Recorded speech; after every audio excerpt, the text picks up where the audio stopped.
We're hitting on some of these other key topics here. This idea of time. Often when I'm working, whether I'm working in the private sector with a company that's trying to revamp their culture and become a learning organization, or if I'm working at an institution, a large university structure, change takes time. Mm-hmm. And I think one of the reasons we have moved away from systems, because like we say, some of these kind of core components of education, as we've experienced them here: community building, storytelling, discourse. These are things that are innate, being connected to people and thinking in terms of our systemic interplays. And I think silos in the industrial age became so synonymous with efficiency. Mm-hmm. So there was an efficient delivery method of getting the car off the assembly line and into the customer's garage, of getting the student through the grades with the diploma out into the workforce. Mm-hmm. Mm-hmm. And what we're seeing now is a need less for some of the knowledge assets that were such a big part of that industrial model: cram their heads full of stuff, get them to regurgitate it on final exam, stamp them worthy of the degree, get them out into the job. Now, the economy has changed, and the economy and education are inextricably linked. We can, pull on the theoretical threads of that, but let's not for today. But it actually, I feel a lot of the systems change has the impetus for systems change in education and internally in teaching and learning programs in the private sector have come from jobs and these these big monolith companies saying, listen, you are producing people who can't give a presentation. You're producing individuals who are not able to collaborating with their colleagues in an effective, who can't attentively listen to their colleagues, are not able to carry on conversations with those who have differences of opinion, negotiate conflict resolution, all of these types of things. Hence, one of my approaches in terms of practical addressing of these things has been in the skill indicators we're looking at grading and assessing. So if you're coming into an educational program that I'm a part of, whether that's at a strategic level or the frontline level, there are going to be skill indicators that can look like set learning outcomes, however they look like, and they are going to directly address the fact that you are going to spend time doing some of these things, and I'm showing you that you're going to spend time doing them because I'm valuing them. I'm valuing them by articulating them in a learning outcome and formally assessing your ability to do those things. I'm going to assign grades and expectations of this learning experience around some of these things, not directly named radical collegiality or relational reading per se, but collaboration, cooperation, attentive listening, empathy. A lot of the teaching and learning spaces that are interested in doing some of this work, this has been an entry point. This skills. Let's build some skills associated with some of these practices, even if we're not calling them necessarily the same things that you've been referring to them as. Yeah, and I think that I remember sitting with you in a workshop we were both delivering together to a not-for-profit organization, and how the things that we were talking about, and this is like years ago, but we were talking about these exact things. And these weren't people these were folks who were good at these things already for the most part. But I'm not sure that in every organization, folks are good at that with each other, right? I mean, like they might be good at going out and delivering material, for example, to a student body or to sort of a client, but with their own colleagues, because of that focus on, as you say, efficiency and the siloing of experience, there's a real limited sense of even desire to know the other. And I've decided that I am better when I'm a better teacher, I'm a better educator when I know other people and when I value what they actually bring to the table, and when I don't decide before even going into the conversation that I'm the one that has the right answer. And I don't think I believed that truly when I was 22 and started teaching. I mean, I think it probably took a whole lot of life pain to get to a place where I could really see some of the truth in the words I'm actually saying right now. And that's okay too, right? I mean, because I actually sometimes like working with younger colleagues who still think they know everything, because I revel in their energy. I think that there's something really beautiful about what they bring to the table. I like to try and model what it means to sit back and listen, but they may not recognize the collegial offering that has been sort of proffered to them until a couple of years later. But that's okay. I mean, I don't, how can I expect somebody to get it if I didn't get it? Right. So there's a generosity, I think, a humility that maybe is inherent to all this. Which is just life, which is just the way we approach life. And now we're talking, there's so many ways of taking this conversation where, leadership models. So how am I a leader in a classroom? How am I a leader amongst colleagues? How because a lot of the conversations I have when I'm in the private sector, and I try having them in the public sector, but there's a bit more resistance. Pretend that they don't have hierarchies in the public sector sometimes, whereas in the private sector, they're very clear about their hierarchies. Right. Yes. And so, that carrot and stick way of modeling leadership, where it was like, I'm going to reward you or I'm going to punish you. And there are, taking this back to this, like competition is in us. It is in us because it is part of our survival mechanism. And there have been a lot of cultural structures, education being one of them, leadership in the private sector, it's all, teaching and learning, this idea of power dynamics. We've leveraged our competitive instincts, and that's fine. It only takes us so far there. There's plenty of research now that that kind of thinking only takes productivity and efficiency so far. And far more powerful, sustainable levers are intrinsic motivation. A lot of intrinsic motivation is pulling on other mammalian instincts. We are also wired for cooperation, for community, for empathy. We are extremely collective beings. And it just hasn't been how our systems have been structured or modeled. And I'll have someone on the podcast, I swear, that'll lead you down ungrading, which is a really fascinating way of looking at investment in the public sector. But if we can move some of these systemic shifts that we're talking about here through your work towards community building, towards reframing and storytelling, are at the crux of and this idea of relational being, are taking us towards some of these other based instincts, away from more competition drives and towards more community and cooperative drives. I want to pull on one other big word, because I think it is in the mix here. In terms, this is like, I'm thinking if this is your theoretical cauldron, your practical, this is the who is Natalie Joy Davey in the education system. And I think there's another word that I've seen pop up in your work, and again is part of the book coming out. Okay, care, but I'm going to give you joy. Like it's in your name. It's even in your name. But this idea of finding joy, laughter, and potentially through this practice of care. But let's double click on that for a minute and get into some of those, some of those hippie, touchy-feely elements of who you are, Nat, that really just speak to what I think the point is of teaching and learning in general as well. Yeah. Well, okay. So it's funny, when I submitted my manuscript for this book that's coming out, at the time it was called Finding Joy. And then as the ubiquitous academic title that then has a colon, and then it goes on with the longer title of, radical collegiality and relational pedagogies of care. And then they wanted me to add in education, because I was like, all right, so I'll add that part. So it just even got longer.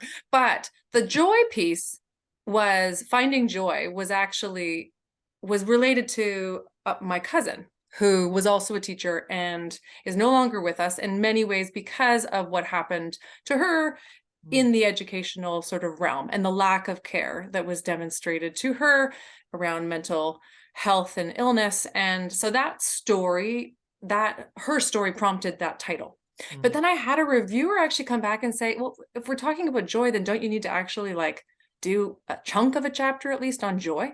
And I'm like, oh, okay, fine. So then I love that review process, even when you're grumpy with it, right? Because that's the whole point. Like go back and do some more thinking. It's brilliant. So I'm grateful for those reviewers. And when I went back and did some research, I actually was pretty amazed at the way that joy, and it's mostly connected to a lot of the research has come out of literature and positive psychology. So this growing field, which has been around for a while, right? But it's still continuing to grow and change.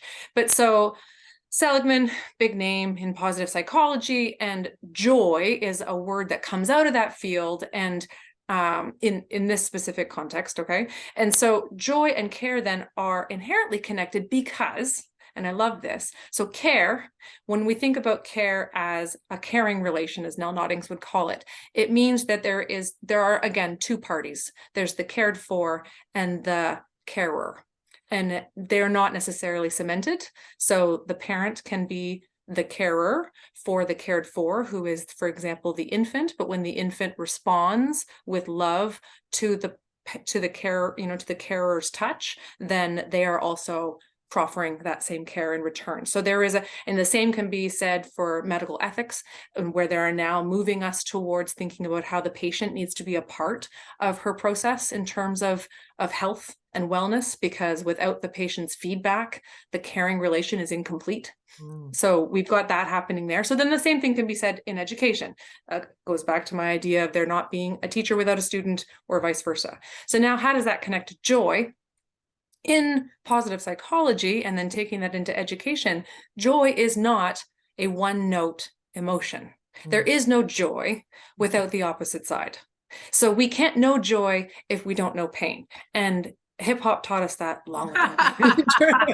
So I think, as is, well, so just to say, right? I mean, music teaches all. So, but I think that there's something about how the caring relation is so interconnected with sort of both sides of a story, then so goes the same with joy. And so when joy and care are connected, then there is more of a chance for something good to come out on the other side, because it really, at both words, point to there being a relationship at their base. Like that's the base note that comes out of both. Oh, interesting. So in the care relationship, there is the receiver of care can feel senses of joy, and the one who is in need of care could inevitably maybe be feeling pain, but they are a system that are interconnected: joy and pain, care, both giving and receiving of care.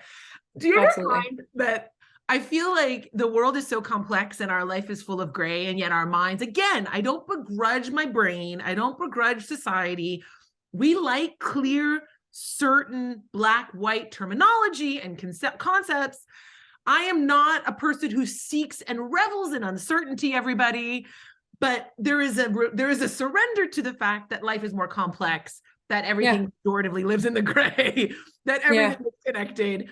And when I succumbed, finally, trying to swim upriver back to, the notion of flow science, I fought against the flow of that for so long, because we're talking about these concepts and they're innately interconnected. And for so many people, I feel like there's a resistance to that when you have those conversations, because it inevitably makes them feel like, it's too much to hold, my head holding all this stuff. And then it's not clear. I don't know which bucket to put that in. And I feel like part of this revolution of education is going to come to this. Like, reading is not just I read something and I'm aware of it. It is a reflective practice of what does that mean to me? It is a contextual practice of what does it mean to everybody around me? It's zooming out and seeing those forests seeing those trees existing in a forest and holding that, and being able to have, if that's hard for you to hold that notion of we live in systems, not in silos, if that's hard, to get your community around you, to look at how you're storytelling, to have those difficult discourse opportunities with people, and try to see the edges of it as best you can. Because the reality is going to exist whether you accept it or not. The reality of that interplay is going to exist. And one last one I want to bring to the fore of these interplays is one that I've been really working with as the director of academic innovation at York University, which is around technology. Okay. So we've talked here about joy, pain, interconnectivity, and then again, connecting that into the system of care, the idea of teacher and student being one, us, them, that doesn't exist. We're all the same thing. There is a theory that I'm working with called entangled pedagogy. Came from Tim Fawns out of the University of Edinburgh. And this theoretical foundation is basically teaching and technology no longer are two separate things. They really weren't even from the beginning, but now we have to really start looking at education and designing for education with their integration being done more purposefully. You're teaching in an online online program right now. You also were teaching during COVID. How you also have taught very diverse demographics in terms of need. How do you envision technology? I want to go in the present, and then I want you to go forward. Like, how has technology been intertwined with your educational practice and in embodying some of these things that we've talked about in terms of relational and radical collegiality? How maybe has technology shown up in these spaces for you? And then what are you envisioning moving forward? How could technology improve, accentuate, enhance, play a role in this interconnected system that we've sketched out here? I feel like I want to do a concept map of our conversation. Yeah, I know, that's true. Of all these things and how they're connected. But let's add technology in there. How has it been involved in this system for you in the recent past, and how are you envisioning it being involved in the near future? So you and I both shared a professor at one point, and Dr. Jen Jensen, I remember her telling us at one point about how the pen was really like the prime example of like one of the earliest technologies, right? The idea of the fountain pen and how it could speed up the work. And I would say that when I started teaching in youth detention, something that was withheld from myself and my young people were pens. So I was allowed for a classroom that would hold up to 8. And I think I had a few days over a couple of years where I might have had a full 8 in my class, because students were always back and forth.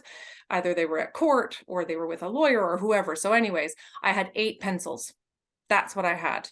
And part of what needed to happen at the end of every sort of period where I had the students with me was I had to have those pencils returned.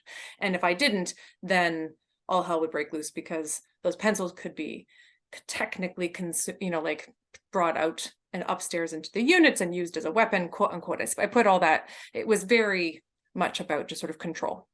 But I find it interesting that when Jensen said that about the pen, that was probably the classroom where technology was therefore the least allowed into a space where relationally we really had to connect in other ways. So, and I did. I mean, we did yoga. We did all sorts of things to try and find ways towards each other in detention. And this is a space where young people are waiting for their trial. And so, in the criminal justice system, there is much that is inherently broken. Probably 99.9% of it needs to be torn down and rebuilt for care and with joy. But I would say that a missing component was technology. So, flash forward into what we're dealing with over the last sort of 5 years of sort of pre-COVID into COVID and now where I'm teaching, I would say that the beauty of what technology has shown me, and now I'm using the term less about the pens and more about the way that we're all online and have to be online, is I guess I see technology as something to be connected to with a real spirit of humility. Especially when I was teaching young people, as in like 18 and under, they knew so much more than I did about certain components of their devices. And then other parts I knew. So like I could teach them how to create a hyperlink in a text, right, that they were writing, but they might be able to help me figure out why the heck, when I was trying to share my screen, things wouldn't share. And so the humility of the back and forth, the interchange of sort of care, was what allowed for joy to be found in the chat. Oh my gosh, the chat was where they were the most hilarious. I would have a completely black screen, nobody would turn their camera on, but I knew everybody's personality because of the way that they would joke with me in the chat. And that was like me having to learn to embrace one part of what technology was offering me while something else was not being presented, right? Like their faces. And so I couldn't count on facial expressions to learn who these young people were. And then now with my adult learners, again, we're all a bit in the same boat where we're trying to figure this technology out, but we're doing it together. So there's just such a community component to the doing that I feel like, my God, if this is how we're learning it now, and we're all kind of on the same, it's like the playing field has been so evened out in this space. Okay. So it's definitely not equitably evened out in many ways for young people because of economics. But with these adult students that I'm learning with now who have signed up for a program where that's part of what they've signed up for, is to be able to engage with me in this way, we're all just figuring it out. So the beauty of kind of interdisciplinary conversations just play out differently in the online space, because I'm not sitting at the front of the room, right? When we all have our cameras on, we're all just a box. Like, it really is, right? Truly all of us together in that sort of hippie circle that you were teasing me about. But it really means something, because I think more honesty is then brought out because of what technology has offered us. I think it's beautiful what you're articulating, and I just need to give the context of it's you in that space, because I think the same way with other forms of technology, a pen could be used as a weapon, a pen could be used to write down on a piece of paper. Educators use these spaces in different ways, and the way you are who you are, and it sounds as what you've done has been able to translate who you are and what matters to you in terms of trust building and relationship building, and whether you're dealing with adult learners or youth in detention, like that is who you are as an educator. And that's what I find truly beautiful is I try to, in my work with faculty members or people who are attempting to use education technology in their education, this is what we always find. You're the same teacher, just in a different space. Like, if you want to be on a power trip and you think that you're better because you have a doctoral degree in an area of expertise, then that's going to translate to the way that you carry on a conversation. And you could look at the students all you want and say, oh, they're not participating, oh, they're not turning their cameras on. But there is a lot that we can do as educators. And I think, again, I want to pull on the thread of time. That if we want to leverage these spaces correctly, correctly in our definitions here in terms of storytelling, trust building, community building, sustainable skill acquisition in relation to some of this stuff, it takes time to create the environment. And equity and access issues are all part of that discussion that I think needs to be there, needs to be front loaded. Students with accommodations that need to be reflected in the use of technologically enhanced learning spaces. If we can be honest and open and provide the channels of communication, whether those be uber private one-on-one conversations or small group conversations or large group conversations, if we can hold space and give time, I think the teaching and learning practices that we've talked about now would simply be enhanced in terms of, having people attend from Alberta, having people attend from Saskatchewan, having people attend in different time zones all across the world. Where do you see the potential of technology? You mentioned AI earlier. I know we're on the same page in terms of not being afraid of artificial intelligence and what it's capable of, because it seemed to be, again, as part of our philosophy of education, people who understand that sometimes you got to undo, rebuild, unlearn, and then put back together. Okay, so this isn't meaningful anymore. Let's take those Jenga blocks away. Let's remake our pedagogical design a different way.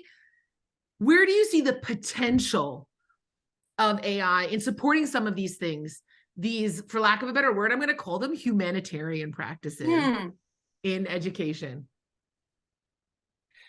Yeah, I follow a lot of teacher leaders from the board I used to work with on Twitter, and I enjoy watching what they're doing, trying to kind of navigate things like ChatGPT and just do like embracing these new technologies without fear.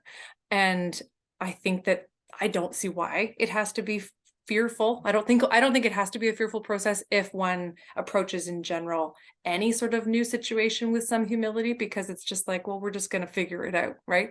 But I also think it all ties back to the relationship piece. So I have 7 weeks in a course to develop relationships with my with my Yorkville students. So it's not like I have a ton of time. So if somebody were to come to me and say, yeah, but you have 15 weeks to do it. No, I got 7 weeks. And in that 7 week time, I have to make sure that what's coming to me and what I'm delivering to them is authentic exchange, right? Like, how can we do this together?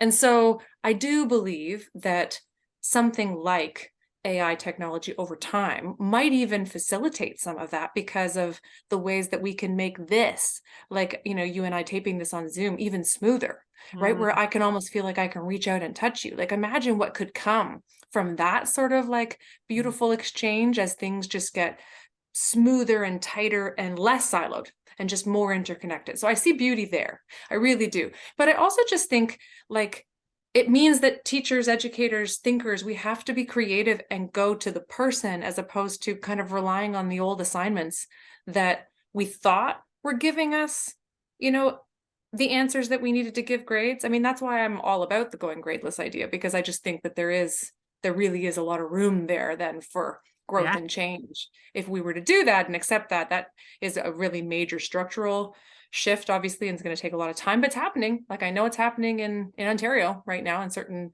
kind of smaller boards. So just to say, it's going Yeah. on, right? Which is exciting. But so the idea of how I don't know, I envision it bringing us together, and not in some lovey-dovey metaverse kind of, like, I it's mean, not we're about that. hippies, but we're realist hippies, Yeah. Yeah. And I guess it is just about, okay, it obligates change. I think Mm, that's what it is. I And love I it. think change is healthy. You're really hitting, connectivity. If we are living in systems anyways, and it's so Mhm. easy for us to default into a siloed approach, a siloed Yeah. way of thinking, a siloed way of being, we do have to be careful that the digital channels we're consuming and using are not echo chambers, because it could Yes. just serve to reiterate the silos. But there is a potential. I love that. That is very beautiful, that potential for connectivity. I mean, Mhm. I have family, arguably, I have one of the closest families that exists, and none of us live close to each other. We live on 3 different continents, lots of different time zones. Yeah. And I credit a lot of that to do with our ability to connect through technology. So Yep. this idea of the connectivity, and then I totally agree with you as a catalyst for change and for Yeah. creativity. Like, Yeah. guess what? You can't be, and as someone, I giggle because as someone who has bumped their head up against so many brick walls of a fixed mindset or Yeah. fearful adoption attitudes Yeah. when it comes to some of this stuff, I couldn't be happier that now there are real tangible reasons why the old way doesn't work anymore. So Yeah. now Oh my people are gosh. coming, right? They're coming to me and they're like, oh my God, and they're scared, and that's fine. They'd be like, oh my gosh, for example, a final exam in the university context, right? Having final exams, these high stakes final exams, we've known for years pre-COVID that these things were not actual, sustainable measures of intelligence.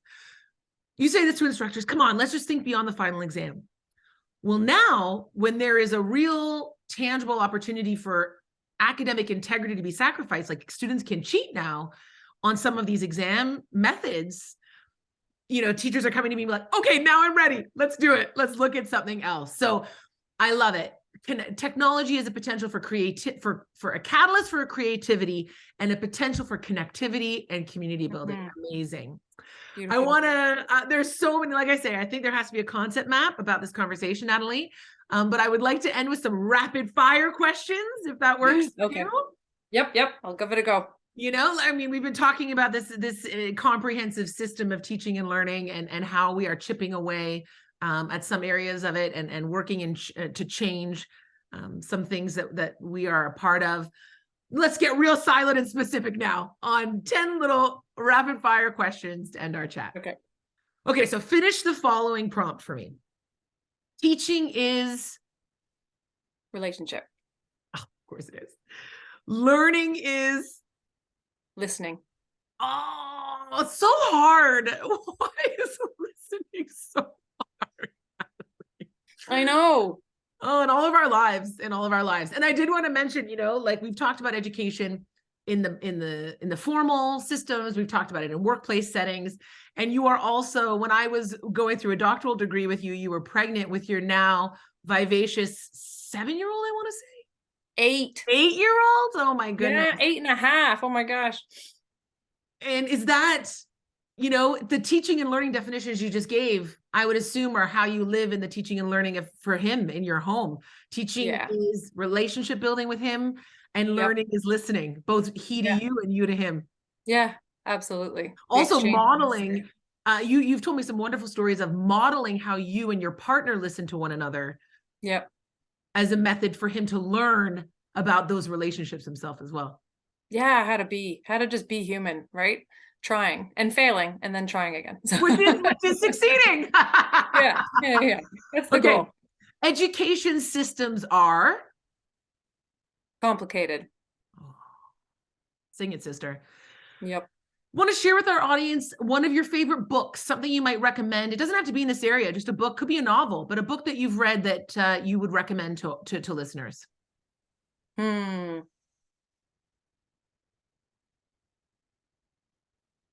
So one of the best stories that I have ever read, and it's like an old one, and probably many people have listened to or have read it already, but is A Prayer for Owen Meany by John Irving. I found that novel one of the most impactful stories because it was just so detailed about these various fictional characters' lives.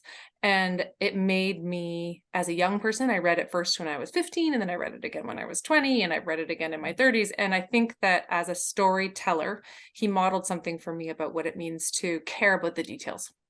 Wow, amazing. What about a TV show or a movie that you'd recommend? Again, doesn't have to be full of meaning. It could just be one that you're binge watching at the moment, but something that you'd recommend. Okay, so I watch a lot of cartoons. She does have an 8-year-old, everybody. I do. And in fact, I have written an article about why they were so important to our family's kind of like connective tissue during the pandemic, especially for Chatelaine. So if anybody wants to look that one up, it's actually kind of fun. It's called Why Cartoons Saved My Sanity. But the cartoon that I think everybody should watch is called Centaur World. So Centaur World, and it's these little kind of characters who are supposed to be sort of half something and half centaur, and it's hilarious and wacky and ridiculous, and yet actually it's how we first spoke about suicide with my 8-year-old. So the themes are deep, and yet the story is crazy town, and in the best way possible. And I use that word, I put it obviously in quotation marks, but I think it fits for what that show is. So Centaur World is a very fun one. Amazing. Thank you for that. Who is someone that is either really inspired or is inspiring you right now? So my sister. I partner with my sister. She is a producer and filmmaker. Rebecca Davey is her name, and she's who I do my podcast with. You know that, and we reframe things together. And I think she's the prime example for me of someone who is patient.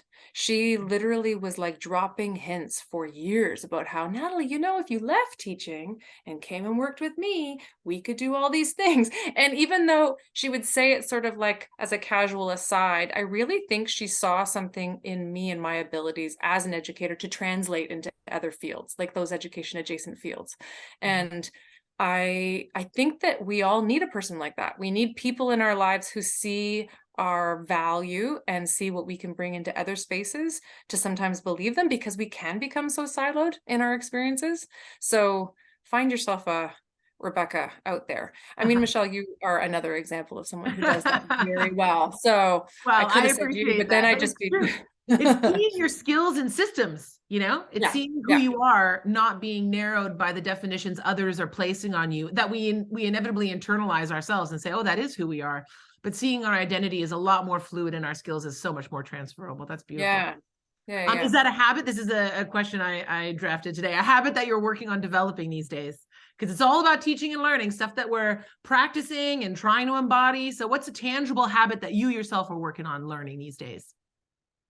I am really working on not saying sorry. I feel like I do that a lot, just as almost like a filler in a moment of silence, or something that I am often finding myself in a space or a place where I feel like I need to downplay what I can bring in to the world. And I'm not sure that's so useful for me. So that's a habit I'm working on, is getting rid of the stories that aren't necessary. Beautiful. What are you worried about when it comes to the future of education? I am worried that teachers are getting tired. And we know that they are, but I'm worried that the fatigue's going to catch up and we're not going to be able to keep the people in the rooms with our kids, with like my son, who, up until now, he's just had wonderful, wonderful people who have poured into him in those spaces. And I hear lots of complaints from parents and guardians out there who are seeing the negative stuff about teaching. And I don't see it that way. I really think that we have wonderful people out there who are doing good work. Lots of growth is needed for sure, but they need support. Teachers need support so that they have the energy to keep learning and growing. And they need a lot of care. Teachers need care. And what's something that excites you about the future of education? I am excited about what technology can bring into all of these spaces. I really am. And not in that really, I think I'm excited about kind of what it brings into our spaces philosophically. I think I get a little bit reticent when people want to jump too quickly to the actual tangible bits of technology. I'm more excited about the conversations because I think that's where the change making happens. So I think I'm excited about that. Amazing. And last but not least, you've operated in formal education systems. We've talked about education in its, evolving role it plays in our homes and in the workplace, and your marketable skills that you've learned as an educator and how you've translated that into media production and other areas.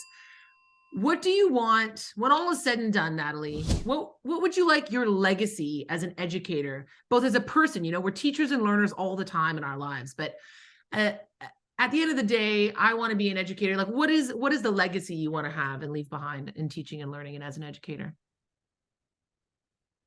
I want for people, and it could actually make me a little bit weepy, so I have to be careful here. I have to take a breath. I want for people to remember me as somebody who didn't just talk about care, but who really cared. And I want that word to mean more than I think some people devalue it to mean. I think that it is the heart of how we find joy in educational spaces. And so if that's the one thing I can do, is to really demonstrate that it is possible and that it doesn't have to be done in isolation, then I think that I've done my job. Amazing. Well, as someone who's witnessed you as an educator and is part of your evolution, I can say without a doubt that you're modeling that, and it's a beautiful goal that by seeing it, so might it replicate and from your heart to the hearts of those who are around you, Natalie. Thank you so much for taking the time to talk with me today. I'm going to link to Natalie's articles and her amazing podcast and all of her future work through the social media channels and on the website. Take a look and continue down this beautiful but important path that she's started talking about here today, about relational pedagogies, radical collegiality, and the role of joy in all of our lives. Thank you again, Natalie. Thanks, Michelle. The Education Revolution podcast is produced in-house by community members, and I'm your host, Dr. Michelle Sanguera. Thank you for listening to this week's episode, and don't forget to subscribe to my YouTube channel and head over to my website to opt in for my newsletter for more ways to connect with some of these big ideas.